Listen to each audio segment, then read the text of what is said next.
ऊधम सिंह जैसे कि युवा अवस्था होती है, आपकी भी है स्वामी जी। ऊधम सिंह का एक सपना था, उन्होंने जलियांवाला बाग में अपने माता पिता को मरते हुए देखा था। तो 12 साल के बाद भी वो पुरुषार्थ करके वहाँ पर उन्होंने ठोक के आए। तो आज स्वामी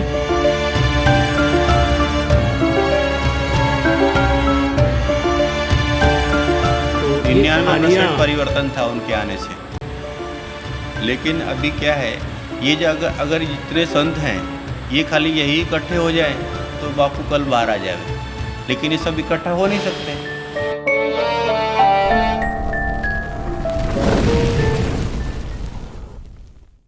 मैं बापू के लिए ये संदेश देना चाहता हूँ कि इस आदिवासी क्षेत्र में वर्षों पहले से बापू आए, लगभग नहीं तो उनको 40 साल के आसपास हुआ होगा।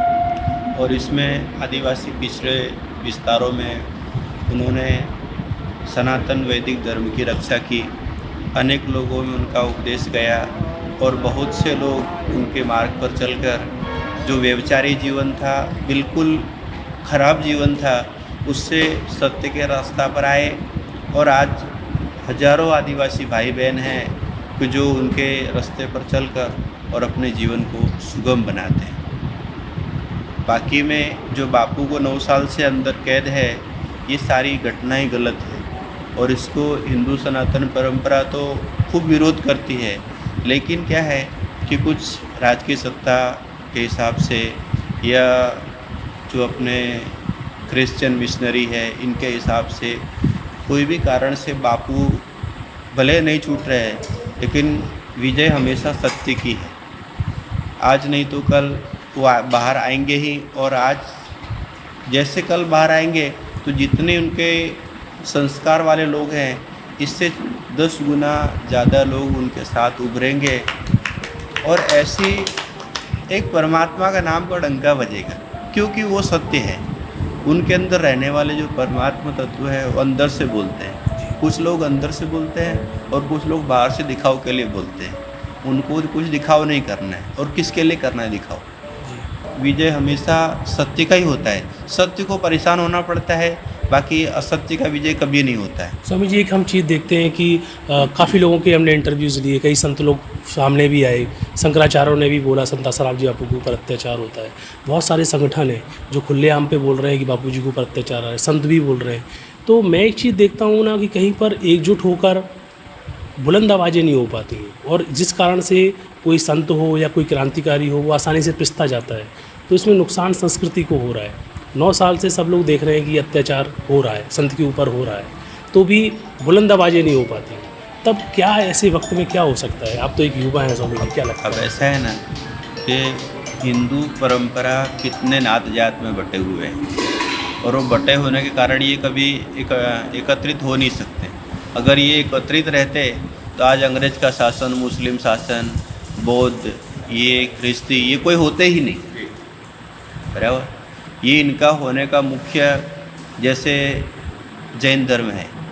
जैन धर्म वो हिंदू की परंपरा है, अहिंसा परमो धर्म, हिंदू वैदिक साहित्य में से शब्द लिया गया है। जैसे भगवान बुद्ध है, वो भगवान बुद्ध की जन्म भारत में हुआ, बराबर, और वो उनका जो सिद्धांत है वो हिंदू सनातन परंपरा से मिलता हुआ है। लेकिन उन्होंने अपने एक शब्द का सिद्धांत को लेकर बौद्धिस्ट धर्म की स्थापना कर दी। अब उनको जैसे बांग्लादेश वगैरह हैं, ऐसे कई एक देश हैं, अपने इधर लेह लद्दाख है कश्मीर से ऊपर, जिसमें बौद्धिस्ट प्रजा ही ज़्यादा है, लेकिन वो बौद्धिस्ट ओरिजिनल में हिंदू ही है। तो अपने जो सनातन की परंपरा अलग अलग धर्म और अलग अलग जात में जो बटा हुआ है, उसमें से जब तक एक नहीं होगा तो उस संत भी तो उसमें से हैं, और सभी अलग अलग कास्ट में से हैं। तो वो अपनी जो मूल उनकी जो जाति की गणना के हिसाब से गिने जाते हैं, इसलिए ये सब कभी इकट्ठा नहीं हो सकते। और नहीं इकट्ठा होने के कारण ही अपने संस्कृति पर लोग बार बार प्रहार करते हैं। आखिर इन क्षेत्रों में लॉस ही हो रहा है। उनके आने से कितना परिवर्तन होता था, आज भी बहुत नहीं है। परिवर्तन, तो 99% परिवर्तन था उनके आने से।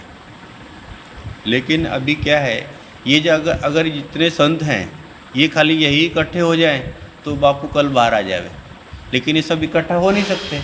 इनकी मत मतांतर बहुत है।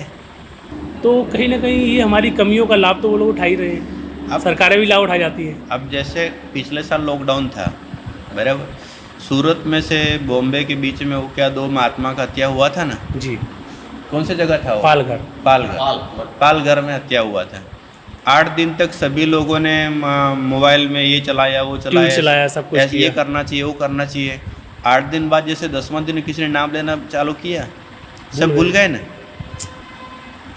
और वही मुस्लिम प्रजा होता है, वो होते तो भूलते, वो 10 साल 20 साल बाद में भी अदावत रख कर भी अपना काम वो सिद्ध करता है, और ये 10 दिन में भूल गए। तो अब स्वामी जी ये लोग ऊधम सिंह को भूल गए। वो ऊधम सिंह जैसे कि एक युवा अवस्था होती है, आपकी भी है स्वामी जी। ऊधम सिंह का एक सपना था, उन्होंने जलियांवाला बाग में अपने माता पिता को मरते हुए देखा था, तो 12 साल के बाद भी पुरुषार्थ करके वहाँ पर उन्होंने ठोंक के आए। तो आज स्वामी जी हमारा जब देश ऐसे ऊधम सिंह जी को भी पैदा करता है, तो आखिर आजकल के लोगों को क्या हो गया? क्या वास्तव में ऊधम सिंह जैसे लोग या फिर क्रांतिकारी सब पैदा नहीं हो पा रहे हैं क्या? ये सभी में मूल है ना। अभी जो टेक्निकल जो मोबाइल के ज़माना है, इसमें अक्सर जितने जो युवा मित्र हैं वो काम की चीज़ देखते ही कम है, बराबर। लोग कोई 2% 5% लोग हैं कि जो मोबाइल में काम की चीज़ देखते हैं, बाकी बिना काम की चीज़ ही लोग ज़्यादा उसको यूज करते रहते हैं। सत्संग की कमी। और सत्संग तो ये समझो कि अभी हम लोग भी जाते हैं गांव में, तो बड़े बुजुर्ग लोग बैठते, युवान तो खास बैठते ही नहीं। वो तो अपने मोबाइल में, आपके घर में 2 मेहमान आया, वो आए तब बोला आओ, पानी दे दिया तो ठीक है, नहीं दिया तो वो कुर्सी में बैठा है, वो अपने मोबाइल में लग गए, आप अपने मोबाइल में लग गए। अब उसका खाली आने का ही है, फिर अब जब जाने को होगा तो बोलेगा मैं जाऊँ। आज की कल्चर ये हो गया है। अभी गाँव में तो ठीक है, हम शहर में जाते हैं तो लोग ऐसे ही करते हैं जी। बस, वो अपने अपने में लगे हैं। तो वो जब सत्संग को सुनेगा नहीं तो संस्कार कहाँ से आएगा? और कई बात ऐसा होता है कि समाज में बिल्कुल खुलकर जब तक आप नहीं कहोगे तब तक ये बात स्पष्ट नहीं हो सकता है। और बापू में वो ताकत था कि बात को खुलकर कह सकते थे। और अभी जो लोग हैं, हम भी कहते हैं, लेकिन कुछ बात की लिमिट या मर्यादा रख कर कहना पड़ता है, क्योंकि उसकी हमारी एक लिमिट है। और वो तो बहुत पहुँचे हुए पुरुष थे, तो उनकी बात अलग थी भाई।